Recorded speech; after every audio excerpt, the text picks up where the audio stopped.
Hey everyone, Travis here on day 3, week 11 of the LCS spring split. Just about done here. I'm joined by Liquid of Curse. Hello. Now, Liquid, there is some news breaking. I think the day that this video goes up, and maybe this video will help break it, that there are some major changes happening on the Curse eSports group and all those teams and all that kind of stuff. Mostly around the fact that you guys are breaking off from the Curse company that is based out of San Francisco and all that kind of thing. What is you want to just give the whole spiel on what's occurring there? Yep. So actually, I started in Washington D.C. I moved over and entered Curse about 2 years ago. Helped build out their entire esports department, and we had a number of teams. We were just in League of Legends, Call of Duty. We actually had a Smite team, and we did a lot in esports in the last 2 years. And so when all of that was going on, it was actually under a separate company within Curse. And on March 1st, that company was sold to me. So I'm now kind of owner and general manager for all of Curse Esports. All right. So why the decision to purchase this? Was this just you wanting to grab it from those guys, or was this a collective partnership decision? Yeah, it was a collective decision. So, Curse Inc. has invested a ton of money just in the last couple of years, and I think had a different expectation for what would become of esports. I think the thinking from the team there was that it was going to be kind of this cash cow, right? And I think we all kind of know that it doesn't operate that way. And I think they've also respected a lot of the brand equity that's been able to be built for Curse. There's just so many people around the world that now recognize the Curse Ember, right? And are affiliated with the Curse brand in some way, or trust the brand, right? And so that has an immense amount of value. So how does Curse retain that value, that brand equity, but also be agile enough to make decisions that are needed in esports? Like, when a corporate company needs to hire and fire people, it's not like a quick process, right? There's HR, there's legal, there's wage and hour, there's all these kinds of rules associated with bringing people on and off, and it's easier for me to do all of that on my own and make those decisions and be a little bit more agile than a larger organization. So this transition is really about allowing me to be agile, have the flexibility to bring on new players and remove players when it's necessary, and really survive off of sponsorship revenue that most teams do, and also allows Curse to retain their brand equity play in the industry. How did the conversation occur on this? Did they approach you? Was there ever conversation of selling this part of the company to maybe another company or whatever before you said that you were willing to take it? Like, how did that conversation occur? It was a collaborative process. I think after, once we sat down, we started talking about what have we accomplished in esports so far? Where do we want to go with esports? Steve, you're making a lot of decisions pretty quickly, and we want to just give you the autonomy to be able to do all of that, and we trust you enough to license the brand and have you represent the Curse brand to everyone that you've built in the community, and also enter into new esports communities through sponsorships of other teams and players. So it was just like a collaborative decision, like a business strategy talk almost, and then what resulted from that was this is actually the best way for both parties to move forward. Now, what will Curse's relationship be with you guys going forward? Because as evidenced by the conversation we're having, it sounds like you guys will still retain the Curse name and the Curse brand. But what kind of, are they a sponsor? Yeah. So legally, the relationship is that all the assets associated with what was in the esports department, all of the property and the contracts and the sponsorship arrangements and intellectual property and all that kind of stuff that had been built is now owned by me, and then I also have a services agreement or a title sponsorship with Curse. Okay. So they'll be the title sponsor, to the community. Nothing will really change. They're still going to see Team Curse, Curse Gaming, and all of that will retain the same way. Yeah. So what is this? I'm assuming that you now have your own company as well that this is all under. What is that company? It's just it's just a shell company.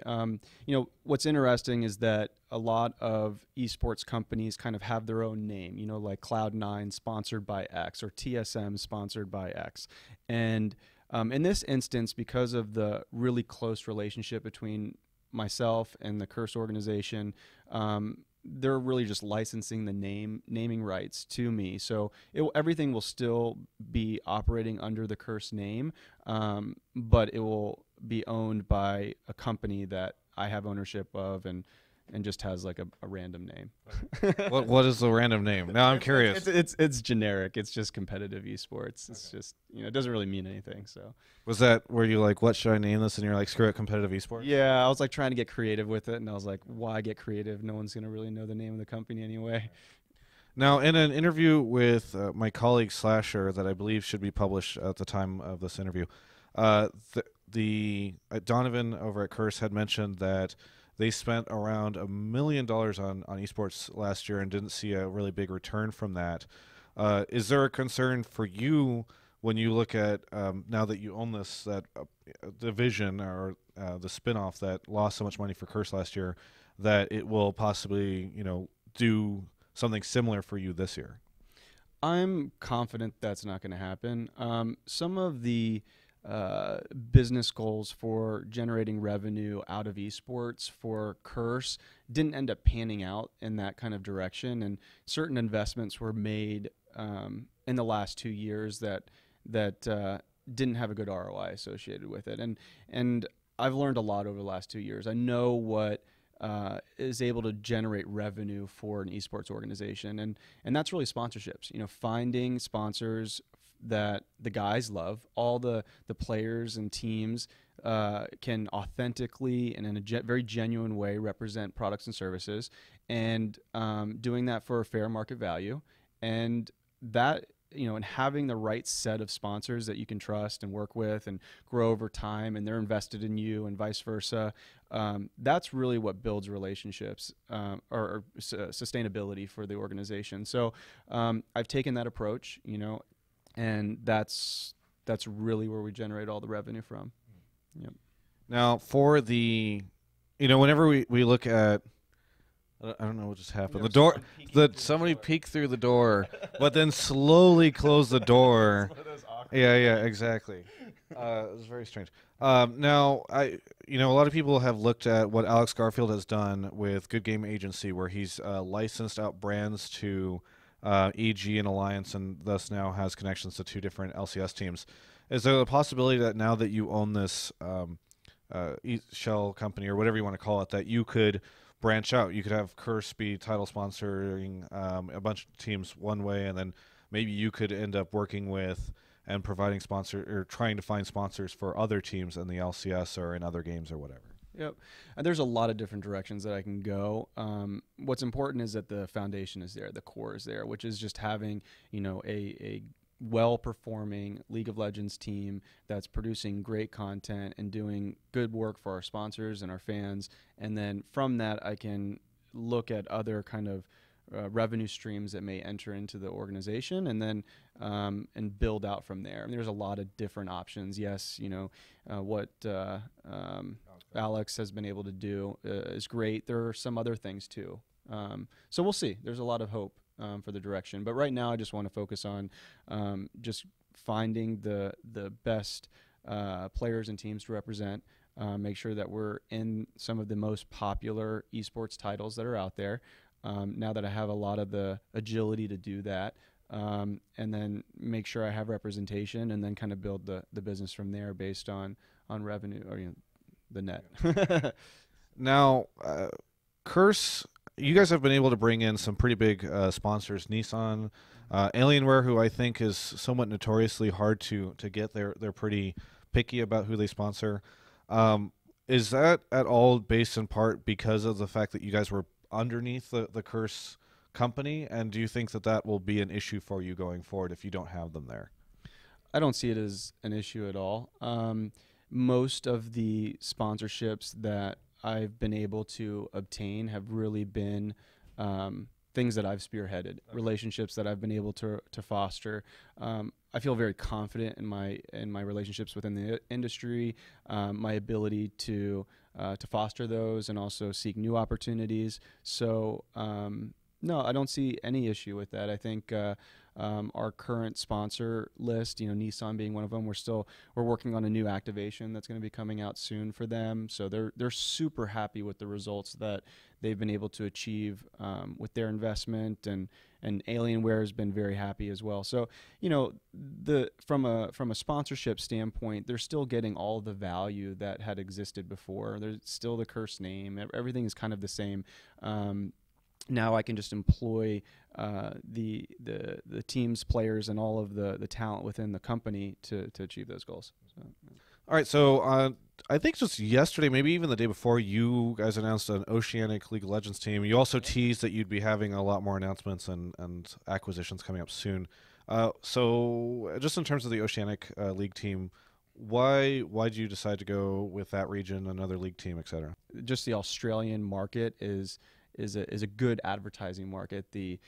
Playing an ad there or building custom content for sponsors comes with a fair market value. And I have good relationships with some offices there. So it just made a lot of sense to have representation in the Australia, Oceanic region. Yeah. Do you see League as the only game or title there that you'd want to invest in, or do you see other titles growing in a really big way over there too? Yeah, other titles, absolutely. I mean, I'm trying to, part of being able to be successful in esports is just identifying opportunities that are going to be popular before they actually get popular and expensive, and then getting invested at the right time. It's just like anything else. Buy a house before it blows through the roof. You want to get it at a good price. You want to get a good investment in. So something similar here. I think Australia is a great market. I think there's lots of other esports. I've got to figure out what those are and then make the investments to correlate. Now, along those same lines, rumor that you guys are getting a Hearthstone team. Can you talk at all about this? Yeah. Hearthstone is it's super addictive. It's so much fun to play. It's a great game. And, when I actually used to play it, it was like, well, this is never going to be competitive. There's too much randomness in the game and all that kind of stuff. I was totally wrong. If you've ever watched some of the fight nights that they have, or the OGN invitational that they had broadcasted, super high production value, really enjoyable to watch. And really, what is an esport? Yeah. An esport is when people are competing against each other and it's entertaining, and there's a spectator aspect to the game, right? It doesn't matter what game it is. If you just enjoy watching people compete at something, and that's Hearthstone, and it's a super popular game. So it just makes sense to be invested there.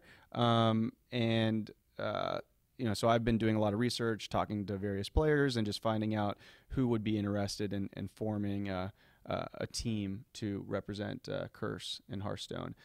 What's interesting is that a lot of people are like, oh, it's just an individual game, right? It's just like 1 versus 1.